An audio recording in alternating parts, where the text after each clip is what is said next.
God. Oh, God. Glass from the 18th century was recently discovered deep within a cave. Both professional scientists and other researchers are interested in this unexpected discovery. With the arrival of Craig Tester, who works with Rick and Marty Lagina, as well as fellow landowner Tom Nolan and other members of the team, the study into the enigma known as the Great Quadrilateral has resumed. Approximately 32 feet long and composed of stones, the object in question may have been created hundreds of years ago. According to Fred, he drew a diagram in the 1990s, and the crew is now excavating the northeastern part of the quadrilateral. They are trying to find out who created it and why, in the hopes of discovering these things. Treasure hunter Gary Drayton will examine the finds for important hints and indicators of the treasure's location, as metal detectorist Billy Gerhardt excavates the feature. This finding might offer the team yet another nugget of knowledge about the period during which this feature was created. As they dug deeper, they tried to raise something, but it turned out to be a big, curved piece of iron that was incredibly difficult to lift.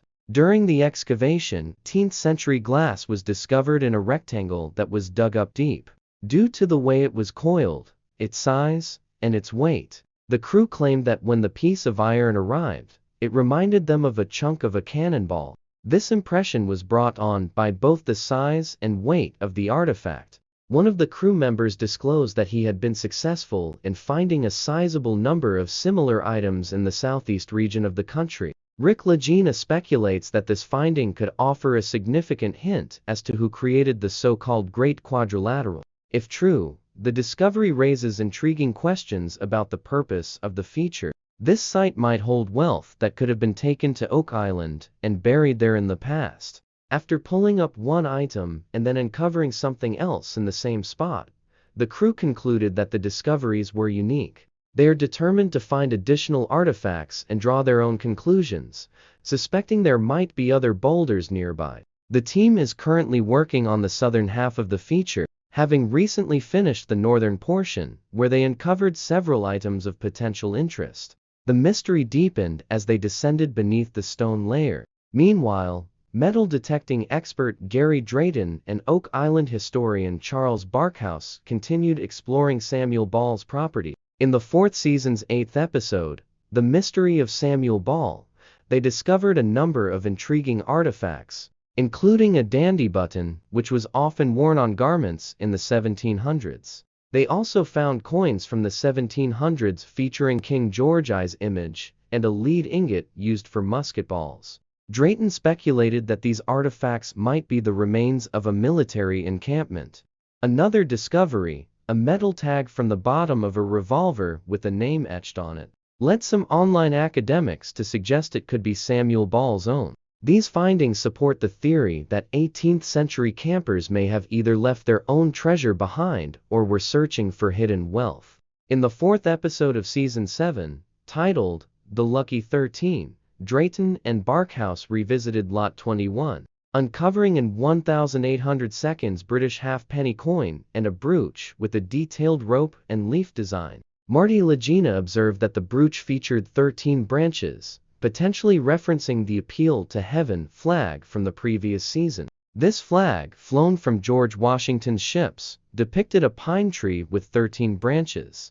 A carving of a tree with 13 branches was also found on a rock on Oak Island's northern side. The number 13 is believed to have significance, possibly connecting the artifacts to the Knights Templar, a group already closely associated with Oak Island discoveries.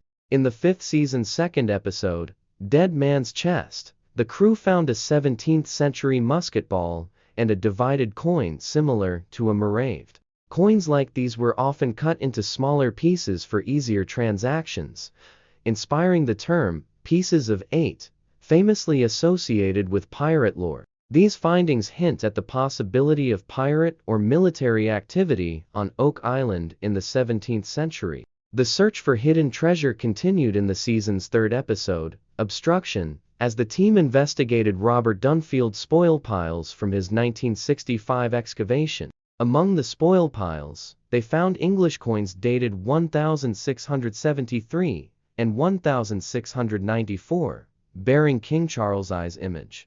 These discoveries suggest that English soldiers or pirates frequented the area. Despite setbacks, the crew remains determined. They recently discovered gold near the money pit, hinting at further treasures yet to be uncovered. While some earlier theories, such as Fred Nolan's claims of an ancient Portuguese presence, were disproven in Season 9, other theories like Zena Halpern's Templar map gained new support.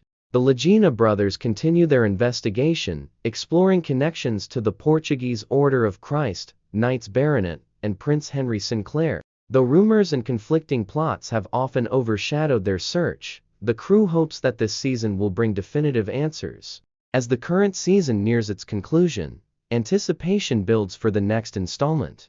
In the meantime, the team reflects on their progress and prepares for what lies ahead.